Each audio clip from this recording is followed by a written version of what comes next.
Baik, bismillahirrahmanirrahim. Assalamualaikum warahmatullahi wabarakatuh. Alhamdulillahil qawi sultanu al-wadihi burhanu al-mabsuti fil wujudi karamuhu wa ihsanu.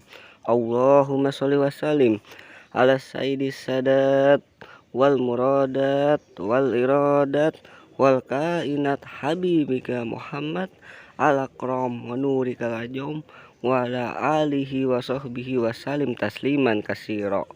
Yang pertama-tama, puji beserta syukur mari kita panjatkan kehadirat Allah Subhanahu wa taala yang telah memberikan kita berbagai macam nikmat, yakni nikmat Islam, nikmat iman, serta sehat walafiat, sehingga kita dapat menonton video ini dari awal hingga akhir.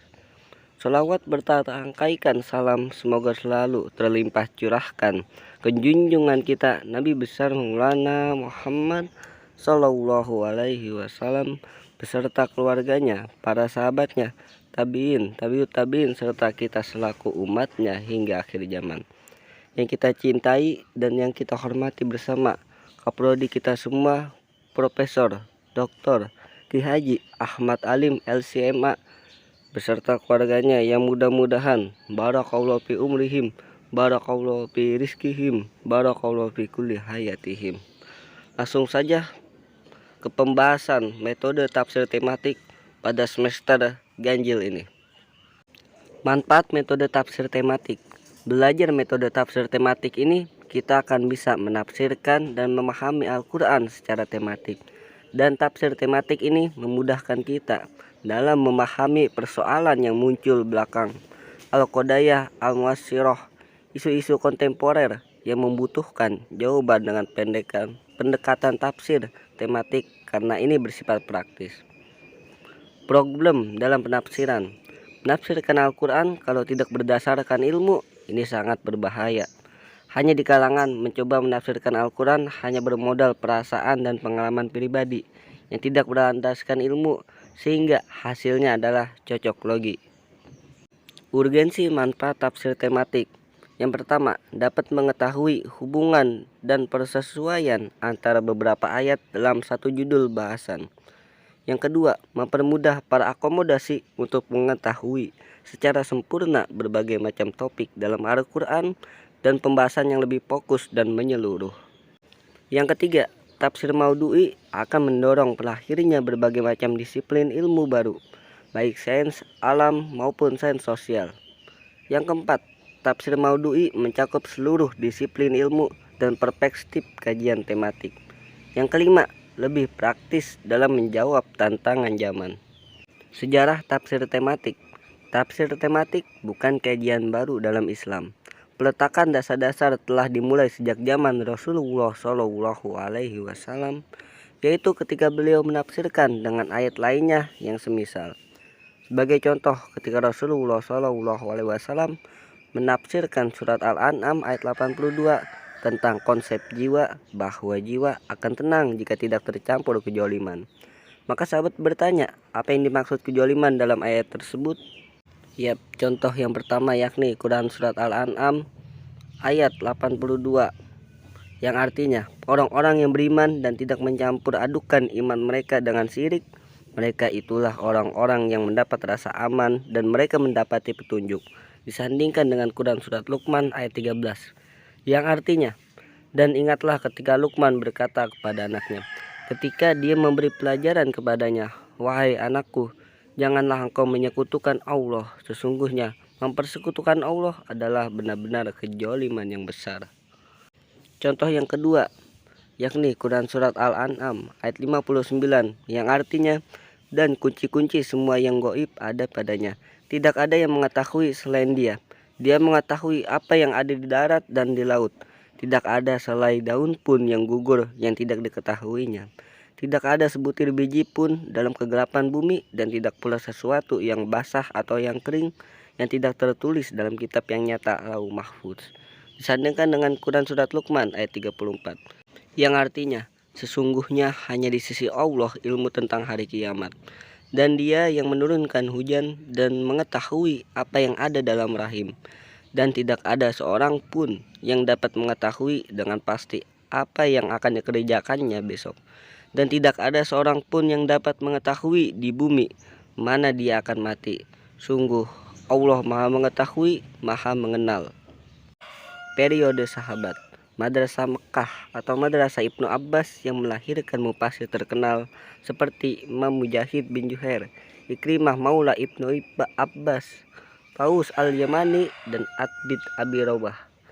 Madrasah Madinah atau Madrasah Ubay bin Ka'ab yang menghasilkan pakar tafsir seperti Zaid bin Aslam, Abu Aliyah, dan Muhammad bin Ka'ab al-Quradi. Madrasah Irak atau Madrasah Ibnu Mas'ud, diantaranya yang terkenal Halah Alqamah bin Qais. Periode Tabi'ut Tabi'in. Tafsir pada masa ini mulai dibukukan yang dipelopori Ibnu Jarir at-Tabari dan mencantumkan sanad-sanad masing-masing penafsiran sampai ke Rasulullah SAW, sahabat, dan para tabi'in. Generasi mufasir yang datang setelah Ibnu Jarir at-Tabari mulai mengembangkan spesialisasi tafsir menurut bidang keilmuan para mufasir.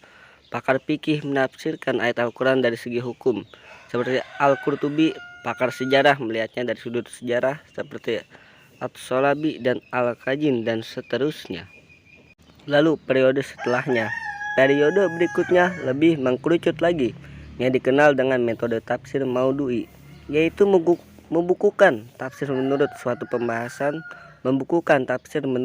pembahasan tertentu sesuai disiplin bidang keilmuan, seperti yang ditulis Ajar-Kasi dalam Al-Burhan, Ibnu Qayyim dalam kitabnya At-Tibyan. Dalam tataran akomodasi, tafsir tematik abad ini dipelopori oleh para ulama Al-Azhar, seperti Profesor Mahmud Syatut pada Januari 1960 yang termuat dalam kitabnya Tafsir Al-Quranul Karim. Mustalah tafsir Maudhu'i. Yang pertama, mengumpulkan ayat-ayat yang memiliki tujuan satu. Lalu cara yang kedua, diurutkan sesuai asbabun nuzulnya. Yang ketiga, mensyarah ayat-ayat dengan kitab tafsir. Dan yang keempat, komentari dan melakukan aktualisasi. Berlanjut ke tafsir tematik metodologi harta. Kajian relevan terdahulu. Yang pertama, Abu Ubaid Al-Qasim, kitab Al-Amwal. Yang kedua, Abu Qutaibah, kitab Al-Amwal. Yang ketiga, Abu Hafs Al-Daud Al-Maliki, kitab Al-Amwal. Yang keempat, Ahmad bin Yahya Ibnu Jarir Al-Baghdadi, kitab An-Nukud. Yang kelima, Al-Makriji Asy-Syafi'i, kitab Sujurul Uqud fi Dzikri An-Nukud. Yang keenam, Muhammad bin Hasan As-Syaibani, kitab Al-Ikhtisar fi Arizki Al-Mustatab. Yang ketujuh, Ibnu Hajam, kitab Al-Fakir. Pembahasan dalam sistem ekonomi kapitalis Ra'sul Maliyah, kepemilikan harta adalah mutlak milik individu yang tanpa batas, private property. Dari konsep ini lahirlah sistem bunga, monopoli, privatisasi, dan kebebasan dalam menumpuk harta. Sementara dalam ekonomi sosialis Syuyu'iyah tidak dikenal dengan kepemilikan individu, private property, yang ada hanya kepemilikan negara. Dalam sistem ekonomi Islam mengakui adanya kepemilikan individu, kepemilikan umum, serta kepemilikan negara. Menyusun jurnal dan makalah metodologi tafsir tematik. Yang pertama, latar belakang. Yang kedua, kajian teoritis. Yang ketiga, kajian tafsir. Yang keempat, pengembangan. Yang kelima, kesimpulan. Di dalam Al-Quran, kata al-mal dengan berbagai bentuknya disebut 87 kali yang terdapat dalam 79 ayat dalam 38 surat. Qaulullahu ta'ala fi Qur'anil Karim, yang artinya, dan bukanlah harta atau anak-anakmu yang mendekatkan kamu kepada kami, melainkan orang-orang yang beriman dan mengerjakan kebajikan. Mereka itulah yang memperoleh balasan yang berlipat ganda atas apa yang telah mereka kerjakan, dan mereka aman sentosa di tempat-tempat yang tinggi dalam surga. Quran Surat Saba ayat 37. Ya, berlanjut ke slide selanjutnya, yakni pendidikan dalam tinjauan tafsir tematik. Adapun problematika pendidikan. Yang pertama, kemerosotan umat Islam berawal dari kemerosotan di bidang ilmu. Yang kedua, disorientasi dalam mencari ilmu. Yang ketiga, Cengkraman peradaban barat mewariskan dikotomi ilmu antara sains dan knowledge atau antara agama dan umum. Yap, di sini istilah-istilah makna tarbiyah. Yang pertama al-islah, yang kedua al-akhlaq, yang ketiga at-tansyiah, yang keempat at-tajkiyah, yang kelima as-siyasah, yang keenam ta'lim, yang ketujuh al-hujab, yang ke-8 at-tadkhir, yang ke-9 al-irsad. Secara bahasa bermakna an-nakhu, tiupan. Ar-ruh itu artinya jiwa yang dengannya badan menjadi hidup. Makna-makna aruh, yang pertama al-burhan, yang kedua al-wahyu, yang ketiga an-nafs, jiwa manusia, yang keempat Jibril alaihissalam, dan yang kelima amrun nubuwah, perintah atau urusan kenabian. Perkataan aruh disebutkan dalam Al-Quran sebanyak 21 kali.